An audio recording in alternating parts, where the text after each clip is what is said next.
যখন কোন বান্দা সূরা ফাতিহার একটা করে আয়াত বলে আলহামদুলিল্লাহি রাব্বিল আলামিন, সঙ্গে সঙ্গে আল্লাহ জবাব দিয়ে বলেন হামিদানি আবদি, বান্দা তুই আমার প্রশংসা করলি। আর রহমানির রহিম যখন বলে আল্লাহ বলেন আসনা আলাইয়া আবদি। মালিক ইয়াউমিদ্দিন যখন বলে আল্লাহ বলেন মাজ্জাদানি আবদি। এরপরে যখন বলে ইয়াকা না'বুদু ওয়া ইয়াকা নাস্তাঈন পর্যন্ত যখন বলে আল্লাহ বলেন বান্দারে তুই আমার কাছে কি চাস, প্রাণ খুলে চারে বান্দা। ইহদিনাস সিরাতাল মুস্তাকিম থেকে শুরু করে নিয়া ওয়ালাদ-দাল্লিন পর্যন্ত যখন বান্দা বলে তখন আল্লাহ বলেন বান্দা নামাজের মধ্যে এমন প্রেমের খেলা খেললি বান্দা, তুই যা চাইলি সব আমি আল্লাহ কবুল করলাম। ওই বান্দা যখন রুকুতে যায় আল্লাহ তখন অস্থির হন।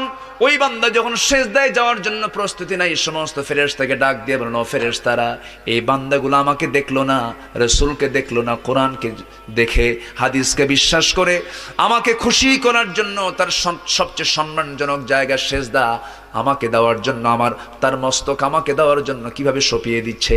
ও বান্দা, ওই ফেরেশতারা তোরা সাক্ষী থাক, এই সমস্ত বান্দার জন্য সকল জাহান্নামের দরজা বন্ধ করে 8টা